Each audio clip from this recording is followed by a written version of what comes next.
Xo'p, muhim ayol qizlar, xayrli kech. Rubrika bepul konsultatsiya, savol-javoblarga audio razbor. Demak, bugun mana shu murojaatni tanladim. Rostini aytsam, murojaatni o'zingiz o'qib olasiz. Men o'qishga ozgina xijolatdaman, chunki juda ham negativga to'la murojaat bo'lgan, lekin shunaqa yozishga haqqingiz bor. Albatta, emotsiyalaringizni chiqarishga haqqingiz bor. Bu yaxshi.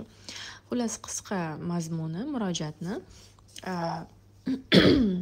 erkak kishi turmush o'rtoqlari boqmasligi, ishlamasligi va jami uydagi bitavoy masalalar, xarajatlar hammasi ayol kishini bo'yniga tushib qolgani, lekin oxirida nimagadir bor deb keta olmayman degan fraza bor.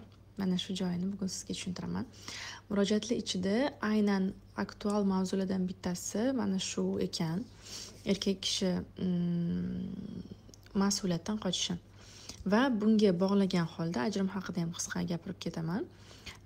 Oxirida aytilgan fraza nimagadir bor deb keta olmayman degan fraza o'rtoqlar har doim men hamma darsliklarimda boshidan beri hamma seminarlarimda, hamma marafon kurslarimda aytib kelamanki,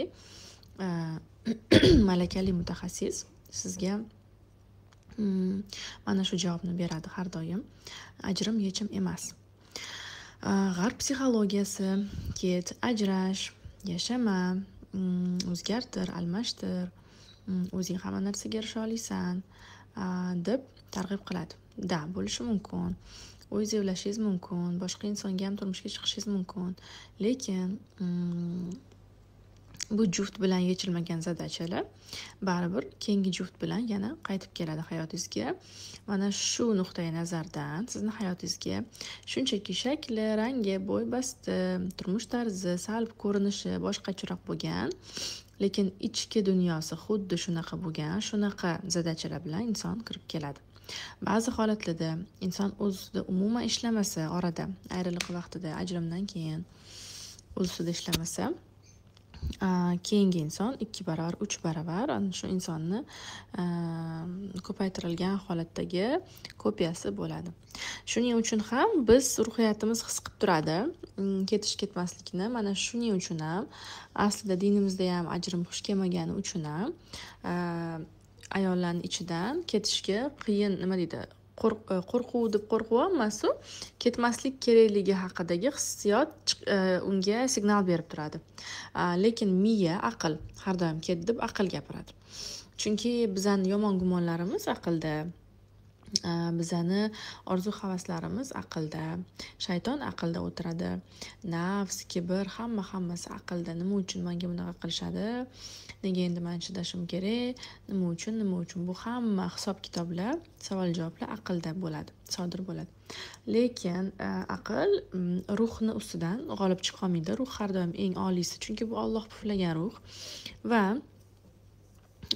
ajrim haqida kengroq ma'lumot berishga harakat qilaman. Hozir esa aynan erkak kishimni mas'uliyatsizligi haqida aytmoqchiman. Aslida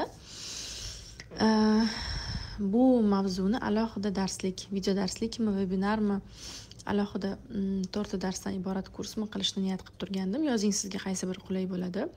Chunki bu juda ham keng mavzu va bugun O'zbekistonda mana shu feministik qarashlar, ayollarni kuchli bo'lib ketishi, biznes ledilar ko'payishi oqibatida erkaklar mas'uliyatsizlashib qolyapti.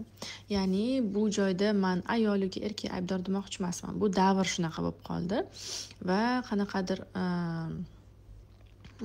davrning yangi ilmlari, g'arb psixologiyasi va tushunchalari kirib kelgani natijasida ayollar ko'proq hayotdagi mas'uliyatni bo'yniga olishni boshladi.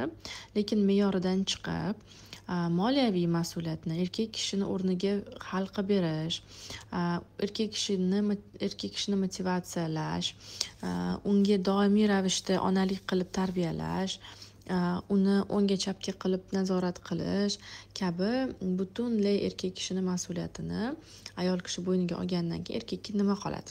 Aytinglar menga. Nima qoladi? Divanda yotish qoladi. To есть hamma narsani olib bo'lganingizdan keyin. Qarasho, bu narsa oila yili davomida davom etadi.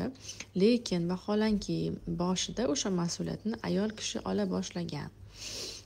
To'g'ri, qaysidir joyda erkak kishi o'zi sizga yuklashni boshlagan bo'lishi mumkin, lekin o'sha yerda ayol kishi chiroyli отказ qilib, erkak kishiga ishonishini, erkak kishi hamma narsani uddalay olishini bilishini, ayol kishi ojizligini ko'rsatishi, namoyish qilishi, u qo'lidan hech narsa kelmasligi, kerak bo'lsa erkak kishi undan aqlliroqligini, uni jufti undan uddaburonroq, hayotda hamma narsani hal qilish uni mas'uliyatida ekanligini, qizlar urush janjal bilan o'tirib suhbatlashib, erkak kishini miyasini yeb emas, balkim xatti harakatlari bilan, shirin so'zi bilan chiroyli tarzda tushuntirib namoyon qilish kerak edi. Erkak kishi qachonki ayolni kuchini ko'rsa, o'zi evlayotganini ko'rsa, o'zi hamma narsani undan ko'ra tezroq, yaxshiroq, muvaffaqiyatliroq bajarayotganini ko'rsa, shunchaki qo'l qovushtirib o'tirishni tanlaydi. Chunki oilada решать qilish, ya'ni hal qilish hamma masalalarni, daromad, xarajatlar, mas'uliyat, uy ro'zg'or, kommunal to'lovlar, bolalarni xarajatlari, ayol kishini xarajatlari, oilani ba'zi ehtiyojlari, ta'minoti hammasi erkak kishini mas'uliyatida bo'lishi kerak. Bitta insonni mas'uliyatida bo'lishi kerak va baraka o'sha insondan oqadi. Men buni juda ham ko'p podkast va intervyularda ham gapiraman. Va agar hozir shunaqa holatga kelib qolgan bo'lsangiz ham, уже до того erkak kishi o'rganib qolgan, до того erkak kishi sizni sizga kuchlidek qarab qolgan, mas'uliyatni umuman hech qanaqasiga olish niyati yo'qmi? Bo'ldi, sekin astalikla endi shu holatni jертва qilib, ya'ni fidokorlik qilib, sekin mas'uliyatni bo'yningizdan tushirib erkak kishiga qo'yishni boshlash kerak. Tasavvur qiling, shu darajada ishlamayapsiz, pul topmayapsiz, oila och, bolalar och, hech narsa hal bo'lmayapti, hamma narsa yomon holatga kelib qoldi. Mana shu joyda ayol kishi agar sabr qilib bersa, Allohga ishonib, baribir rizqimiz keladi deb, erkak kishi ehtiyojini ko'rishni boshlaydi, что oilasi qiynalayotganini, bola chaqasi och qolayotganini va sekin turib o'rnidan ko'chaga chiqib rizq topib kelishga harakat qilishni boshlaydi. Lekin ayollar biz nima qilamiz? Mana shu vaziyatda voy hozir men qilmasam erim qilmaydi, bir kun kutdim, 2 kun kutdim, bir hafta kutdim, bir oy kutdim, baribir erim o'zgarmayapti, bolalarimni kasha pampersi kerak, unisi kerak, bunisi kerak deb Allohga ishonchsizlik qilib, mana shu rizq hozir men turib harakat qilmasam kelmay qo'yadi deb o'ylab, vaholanki rizq har doim qanaqa yo'l bilan bo'lsa ham keladi, bilasizlar bu narsani. Qayerdandir kimdir olib keladi, Alloh yetkazadi qaysidir yo'l bilan. Lekin u faqat siz orqali oqib kelishi shart emas. Sabr qilib bera olgan ayolgina sekin astalikla mas'uliyatni kichkina narsalardan boshlab, keyin kattasigacha erkak kishiga topshiradi va bu tabiatan ham dinda ham, ham psixologiyada ham tabiatan ham prirodniy erkak kishini asliyati hisoblanadi.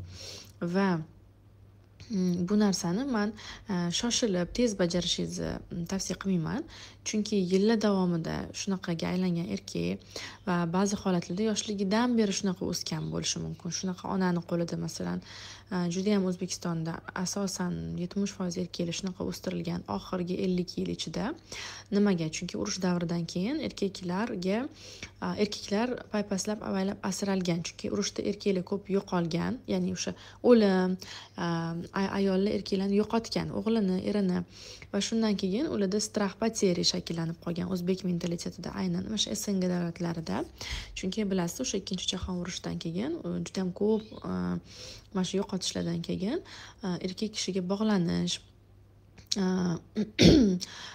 psixologik darajada o'rnashib qolgan va bu narsa meros o'tib buvalarimizdan onalarimizga va mana shu ikkita pokoleniyaning erkaklari juda ham boshiga qo'yilib, erkak kishi tug'ilsa xursand bo'lib, ayollar qiz bola tug'ilsa orqa planga o'tib, u unchalik kerak emas, ortiqcha bo'lib, o'qitish ishlatish kerak emas deb erkaklarga hamma narsa qilib berib, ya'ni tayyor to'y qilib berib, institutga kirgizib qo'yib, mashina olib berib, uy joy qilib berib, erkaklar taltaytirib yuborilgan.